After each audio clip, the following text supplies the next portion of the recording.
So welcome guys to Camp Mahogany dito sa Quezon. So along the highway lang siya.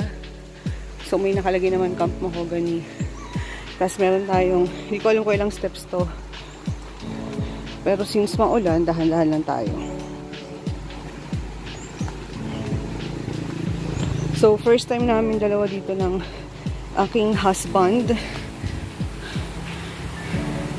At masasabi ko na talaga, super sulit talaga pumunta dito. Super duper.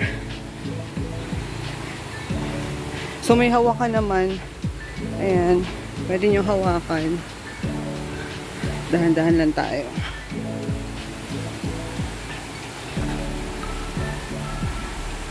So, dito kami ngayon sa Camp Mahogany. At yan, nature na nature. At jubis na jubis ako.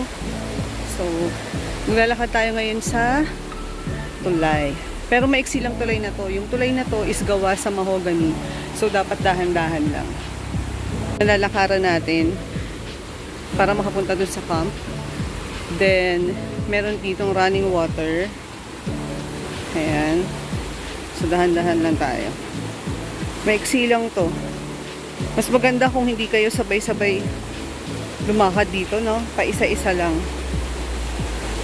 So, ito yung view. Hi, nature. Marerelax talaga kayo dito, guys. Super.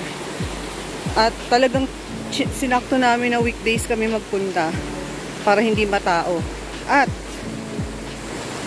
sa sobrang swerte namin, kami lang ang guest. So, parang kami yung may-ari ng Camp Mahogany. So, magpunta namin dito. Siguro dumating kami mga 1 or 2 kahapon. So, yun, naglalakad ako sa hagdan. May hawakan din siya. So, puro nature yan. I love nature. Makapag-recharge ng konti. Ayan. Mamaya, try namin maligo dyan. Kahapon kami dumating dito. At di ko lang na-videohan, ngayon lang ako nakapag-video. So, welcome to Camp Mahogany. Ayan. So, ngayon maglalakad na tayo dito. Tutur ko kayo dito. At di kayo magsisisi na sobrang ganda dito. Ayan, watch your step. Uneven surface. May mga babala sila. Okay. So, itong spot na to, yung may green, ito, tindahan yan, ni na kuya. So, yan guys, puro mahogany yan. Lahat ng puno dito. Yan. Dahan naman natin yung parang mga cottages nila dito. Siguro kung day tour lang kayo ng mga tropa mo, ito yung pwede nyong puntahan. Or tambayan. Yan, meron silang dalawa dito. Ayun yung isa. At ito. So, habang nagiinom kayo, nakikita nyo yung running water dun sa gilid. At pwede rin kayong mag-dip. So, ito, hindi ko sure kung para saan to. Siguro parang if ever may mga kailangan silang bitbitin na mabigat. So, ito, ayun, nakakonect siya dun sa may daan. Siguro para safe. Yung mga, like siguro mga yelo, mga inumin, ganyan. Yung medyo mabigat. Naman, meron silang ATV. Alam ko, sabi doon is 500 to. Yan. Tapos, itong part na to, pwede ka ditong kumain, breakfast. Yan. Tapos, itong mga bahay-bahay na to, yan yung narentahan namin. So, ang alam ko, 400 siya pag may kasama ng tent tsaka mga bedsheet. Yung kubo na yan. So, itong part na to, ito yung sa amin. So, since may dala kaming tent, ang binayaran lang namin dito is 300. Ayan. Itong kubo is, hindi ko sure kung magkano. Basta, ang binayaran namin lahat dito is 500 kasama na yung entrance na overnight.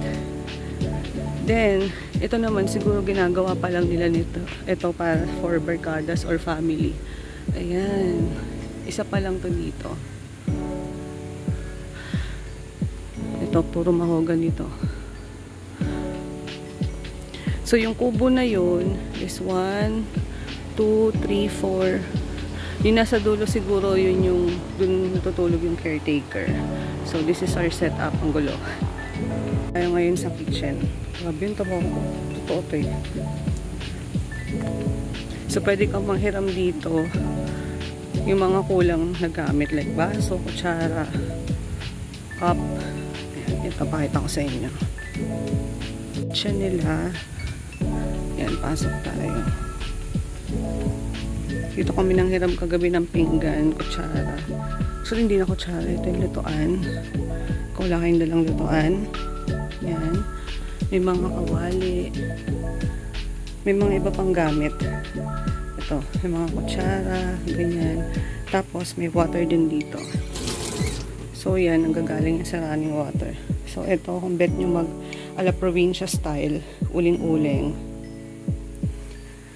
So, feeling ko itong spot na to pwede din tatambayan. Yan. Promise guys, sobrang ganda dito. Silang signage na uneven surface, watch your step. Ito naman, papunta sa CR.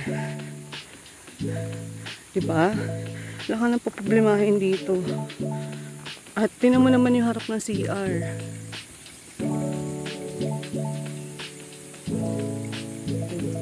Kung ganyan ba naman yung harapan mo habang tumatay ka, ewan ko na lang. At kahit sa CR, may nature. So, meron silang female na CR. Ito. Tapos, ito naman, gripo kung gusto mong maghilamos. Ito naman sa lalaki. And then, separate yung shower room nila. Ito yung shower room. Hindi ko lang sure, tinesting ko kahapon yan kung may heater. Pero naka-on naman siya, siguro hindi lang ako marunong. Ayan. Then, ito ay shower room din. Papunta naman tayo dun sa swimming pool nila na running water yung tubig. O, diba? Pak.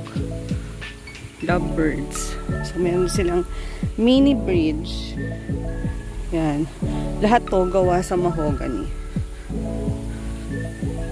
Ayan. So, ayun yung CR. Then, lakad tayo. So, itong part na to, meron silang mga koi dito. Pero parang ang konti lang. Ayun. So, 4. Ayun silang 4. Hi, fish! Good morning! Okay. Running water din yan. So, lakad pa tayo. So, ito na guys. Nakikita nyo may green na net. Yan yung running water ng pool. Na, sabi, yung tubig dyan is galing sa running water. So, hindi ko alam kung tama ba yung mga pinagsasabi ko. So, ayan. Promise guys, kami lang tao dito. Sobrang ganda at sobrang nakaka-relax. Yan. Nature pa din. Okay. So, welcome sa swimming pool. So, meron silang mga saksakan. If ever mag-charge kayo, meron silang mga upuan. Relax. At ito na yung pool.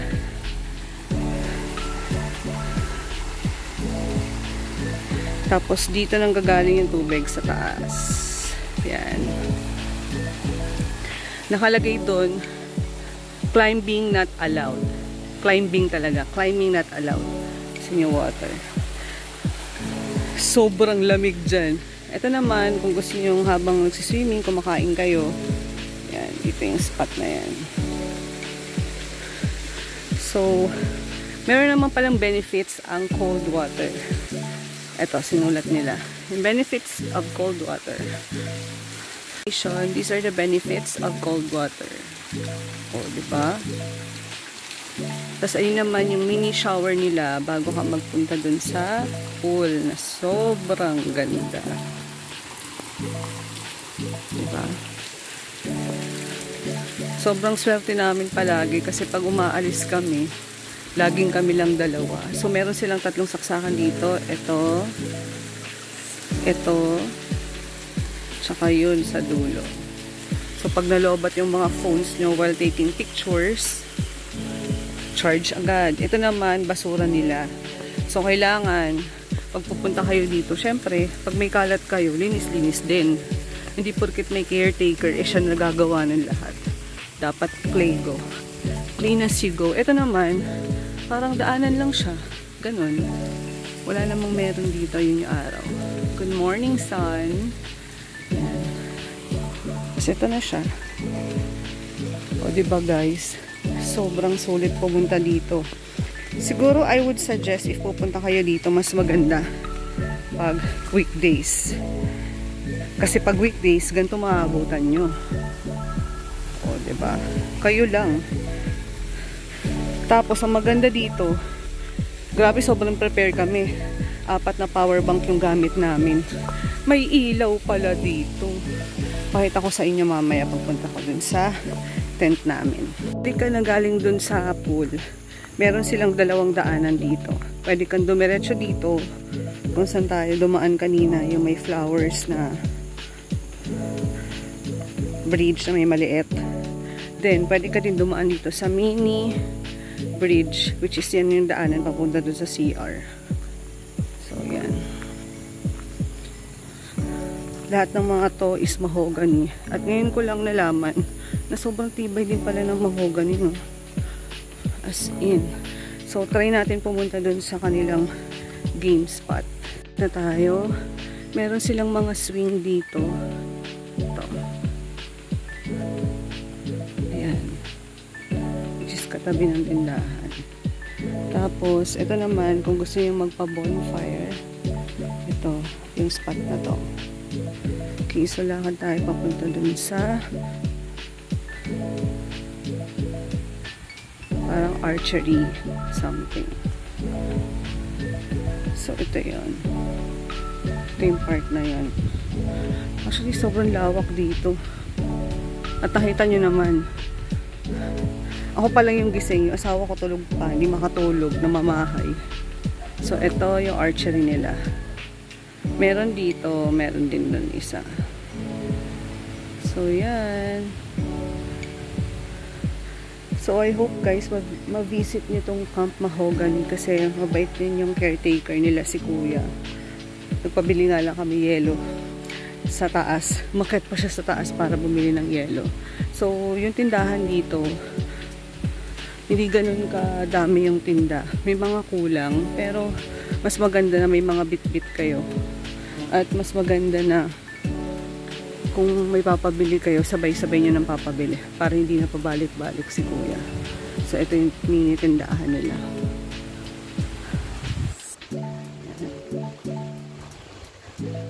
Meron silang mga kape, juice, Century, sardinas, maling, water. May Modest din, may Colgate, may toothbrush. Yung mga needs nilang talaga. Spot namin, ginawa namin, nilagay namin dito yung tent. Tapos, meron siyang punasan ng paa, yung kulay green, basurahan. Tapos yung hammock namin. Tapos may kita nyo na merong ilaw. Ayan. So, ito naman yung saksakan. Ito yung switch na ilaw. So, ito. O, diba? Close lang natin. So, ito yung spot namin. Tapos yun yung lutuan. Ayan.